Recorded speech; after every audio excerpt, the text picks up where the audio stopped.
Nigeria's public service has been undergoing reforms for decades. Now, since the year 1999, it received a new vigor that seeks to reduce wastages, improve accountability, and entrench transparency. For most of you out there, the concerns have been about getting value for money everywhere government offers service delivery. There's been the debate also if government is to give a viable business environment or to engage in business. But then we cannot wish government entities away. The government-owned enterprises as entrenched in the nation's constitution. While the economic plan of the Tinubu administration seeks to, among other things, increase revenue and also plans for effective debt management and automation of revenue collection to plug leakages and create the enabling environment for private sector players to invest and flourish. As we dive into the show this morning, I would like to inform you that we have that educative segment, Simplify This, coming your way in the course of the program. And also we are going to present to you rates of food prices in markets around the country to prepare you for your weekend shopping. My name is Leah Katungbaba-Tunde, welcoming you to The Policy.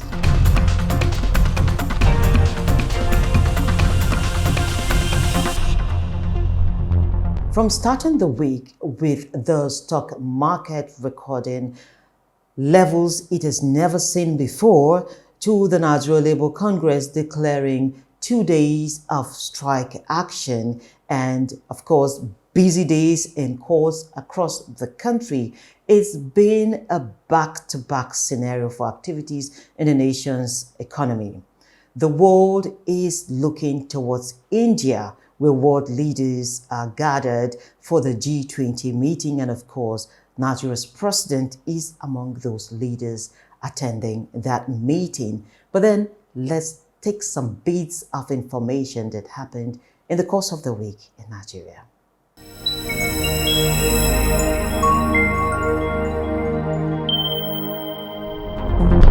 President Bola Tinubu has been attending several high-level meetings and engagements with other world leaders and business executives on the sidelines of the G20 summit in India. He arrived New Delhi, the capital of India, on Tuesday for the 6-day official visit.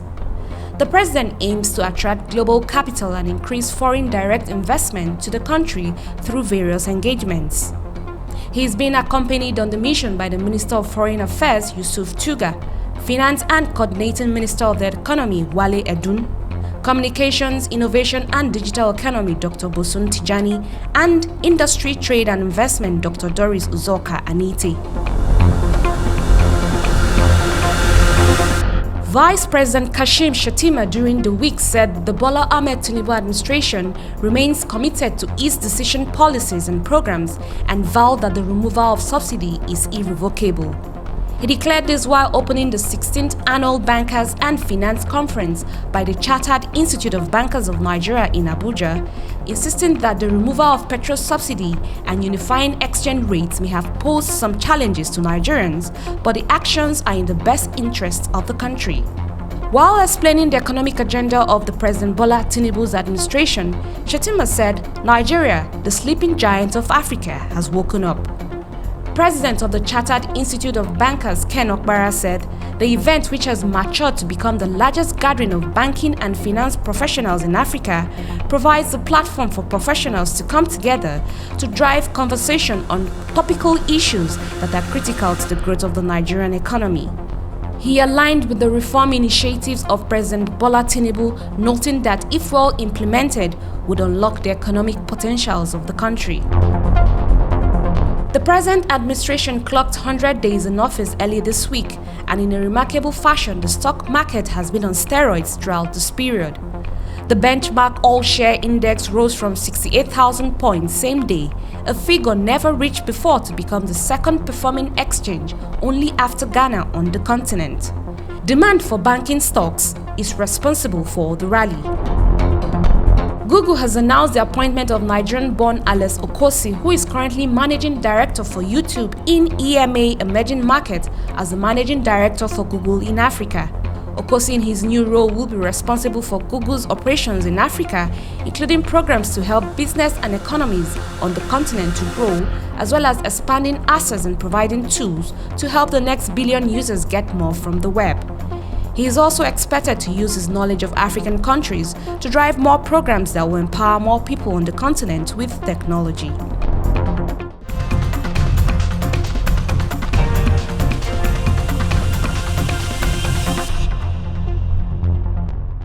The Bureau of Public Service Reforms (Bpsr) is a body mandated to initiate, coordinate, and ensure full implementation of reform policies and programs. Service delivery is at the heart of the Bureau, and so we took a trip to the office of the Director General, Mr. Dasuki Ibrahim Arabi. Listen to that conversation.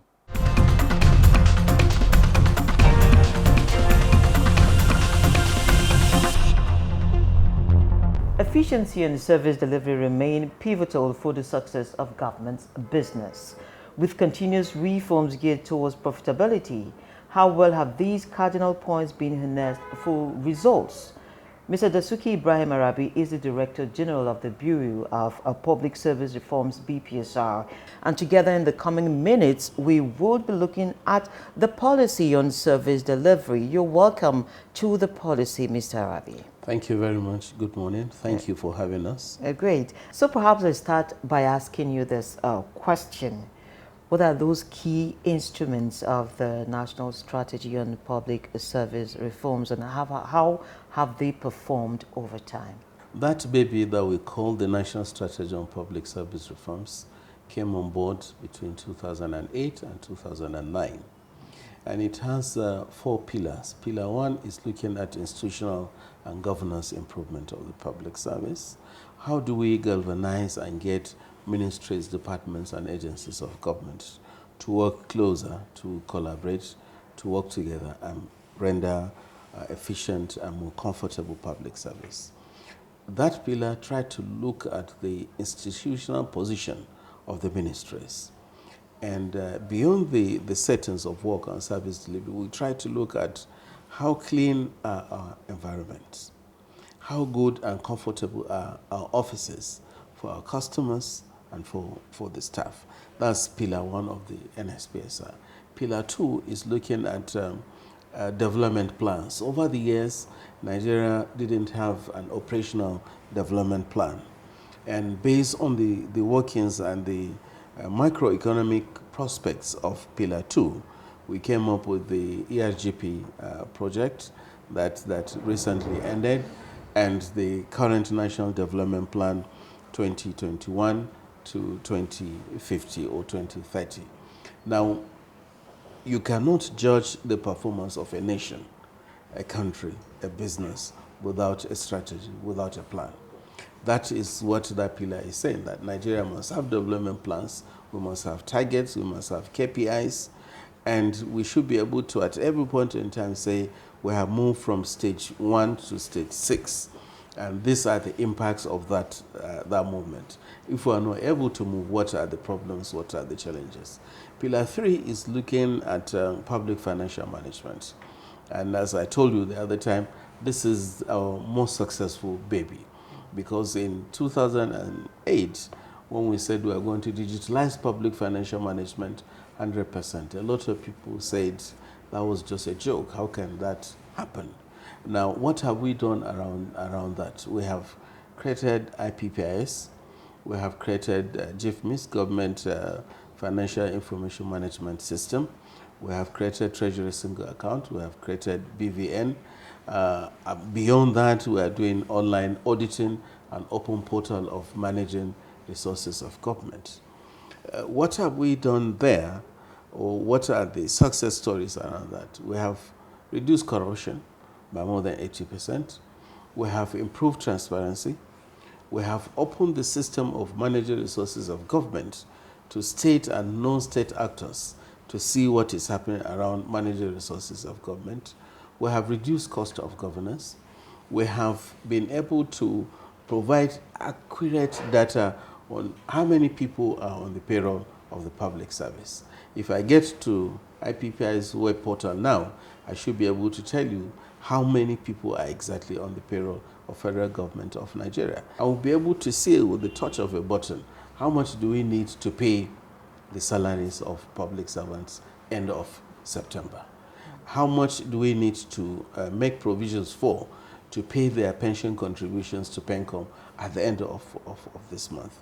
With Treasury single account, the idea of a ministry or an agency managing 500 accounts, and you know, of course, for any account you manage, you pay fees for managing those accounts. All those ones have been collapsed into one single account. And those authorized will be able to see at every point in time how much has come into Treasury single account, from where is it coming. Not only who has paid, but we'll be able to see who is the beneficiary of those monies being paid. So if Ministry of Finance is making releases through Office of Accountant General under TSA program software, you'll be able to see who is the beneficiary. If I may come in here, I want to interrupt you a bit, yes, because my heart is actually in that pillar 3, and I'm certain you know that. Some people will say that government does not have any business running business. We have GOEs. Do you agree, and how have they successfully plugged into this pillar? Well, we have tried as much as we can to see that working with the Bureau of Public Enterprise, the government is unbundled, and direct participation of government in business is reduced. And just as the president has said, like the former president has said, and just what you are confirming, we don't have any reason to be in business. What we've all been trying to do is to create a conducive atmosphere and space where private sector will run businesses and pay tax to us because we are looking for money to run government, create employment space for us so that our youth will be employed. When you look at the software application that is driving all these initiatives, they are all products of Nigerian entrepreneurs. Over the time they created this, and they're still working with us to manage those spaces. The economy has not gotten to that stage, or the country, where we say 100% their government is still playing one or two roles. But with the National Development Plan that is being implemented, government is gradually distancing itself, making space for itself. But there are places where, up to now, government must come in to intervene and support. Okay. How do you track the performance of MDAs to ensure that they provide those vital services to Nigerians? Okay. Now, before I go to that, Pillar 4 of the NSPSR is looking at civil service administration. And under that, we've been concerned about the quality of public servants that we have. COVID-19 has come to show us that we can't do things the way we used to do them. 20 years ago, if you have to do this interview, I'll have to come to your studio. Today, you are in the comfort of my office, and everything has changed the way we work. So are we able to reskill and upskill the performance of civil servants or public servants to be able to deliver 21st century public service? So a special capacity development program, my PLP, has been crafted where public servants are selected and they are going under not only one-off training, a lot of slots of training they go through, so that we'll be able to get them to deliver on what we want to achieve. I've told your colleagues several times that the countries that we go to, South Africa, Tanzania, Rwanda, their strategies were copied from us. So when you go there, the only difference between those strategies and the plans is just Rwanda, Nigeria, Kenya, Nigeria, South Africa, Nigeria. But I think one of our problems has been skilled manpower. So to support that, performance management has been improved, has been introduced into the system. Set target for you. Every ministry now has KPI and standard operating procedure, just like the private sector, so that we'll be able to aggregate your performance and see how much are you in control of your job and what are you delivering.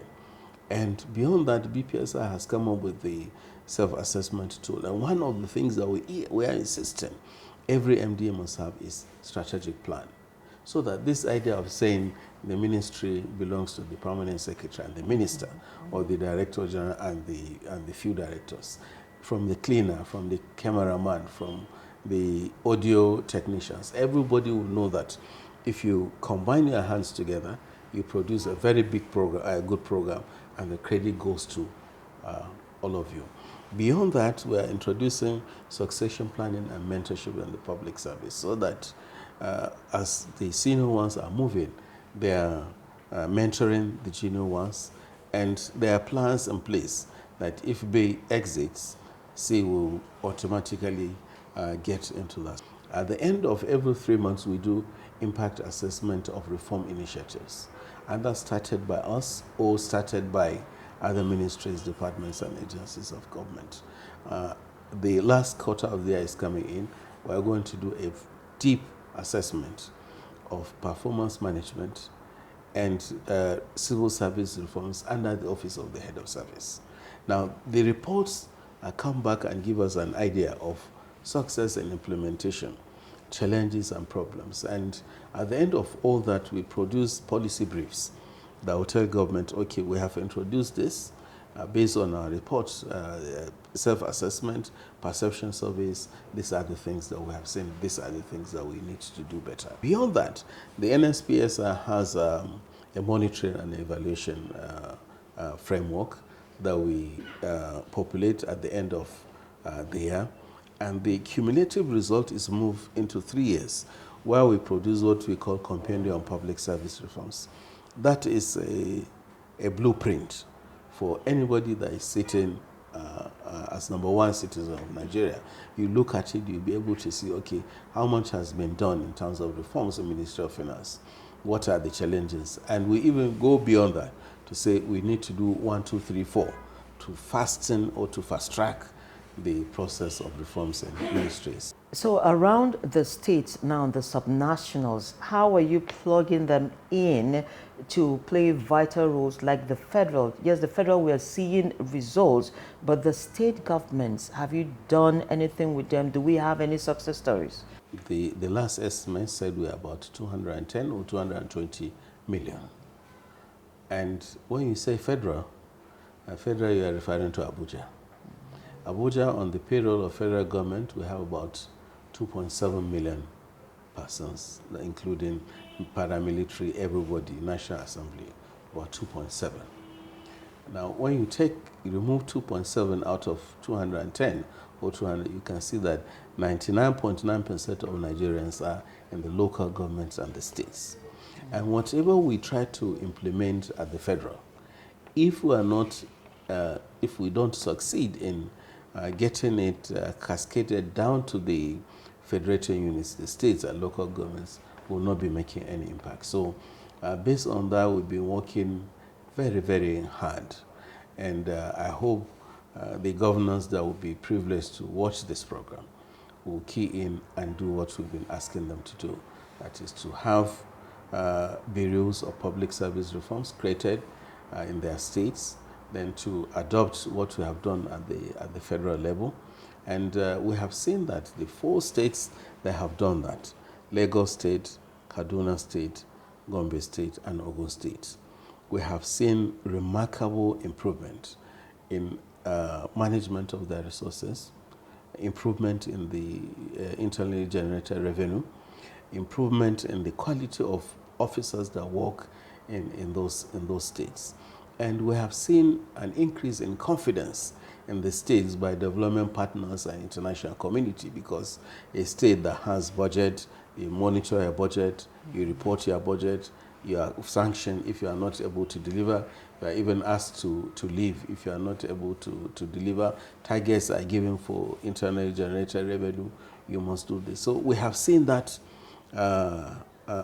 improvement in virtually all sectors of public service management in these 4 states. So we've been asking, we have been pushing every day. We're writing. I will not be tired Recently, we had some good information from Niger State. They are going to do that. The last meeting I attended with the secretary to the government of the federation, where the secretaries to the government of all the states came on board. We had some information from Nasarawa, from Bauchi, from Enugu and other states that they have started. But they need to have an approach like ours. What we have at the federal level is whole of government approach. That means reforms touching every sector, not only finance. You pointed something out now. The states are more interested in the public service finance reforms, but can that work when other sectors are not reformed? Well, certainly it will not work. They may see a few elements of improvement, but certainly it will not work. That is why when you look at the federal level, you have Bureau of Public Procurement, you have Bureau of Public Enterprise, you have Bureau of Public Service Reforms, and you have all agencies driving reforms. Now, when you look at public financial management, businesses must exist. And for businesses to exist at this level, you have to properly stage them to be ready to deliver. So you need Corporate Affairs Commission to come on board and make sure all businesses are registered, interest of government is covered, criminals are not given space to run a business, to safeguard the interests of Nigerians that may end up investing in those businesses. So public financial management alone cannot do it. As I said, you need skilled manpower to deliver. And let me give you an example. If your Ila revenue is collecting water rates, who provides the water? Water Authority. Water Authority is manned mostly by water engineers, technicians that make sure the dam is okay, the quality of water is good, and they are pumping. Because I have a meter in my house, so if I'm not using your water because you have failed to provide water, you cannot charge me anything. So that is what we call whole of government approach. And I've always been talking about systems theory in governance and in public service. All ministries, departments, and agencies of government are interrelated. One must link with the other to be able to succeed. So if we just pick public financial management, I think we will not be there. I must sincerely thank you, Mr. Arabi, for making out time to give these explanations to some of these issues. And I assure you we're going to come back again for more in the near future. Thank you very much. It's a pleasure to have you. I want to use this opportunity to congratulate you on this wonderful initiative.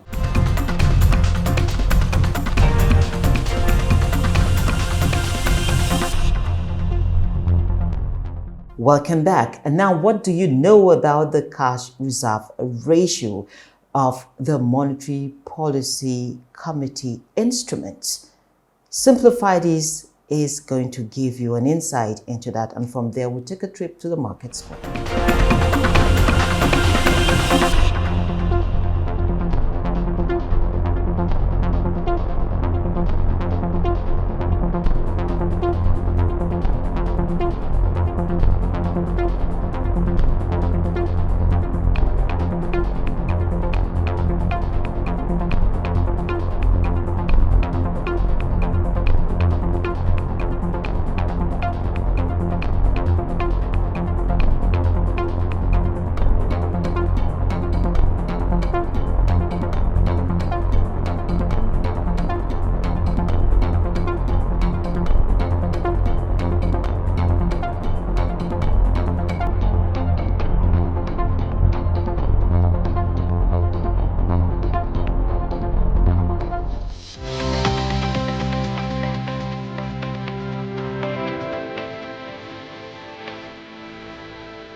And this is where we end this edition of the program. Don't forget you can catch up with us on our various social media handles, and also you can watch this edition on our YouTube channel. The program returns same time, same channel next week. My name is Leah Katungbaba, and they saying have a beautiful weekend and God bless Nigeria.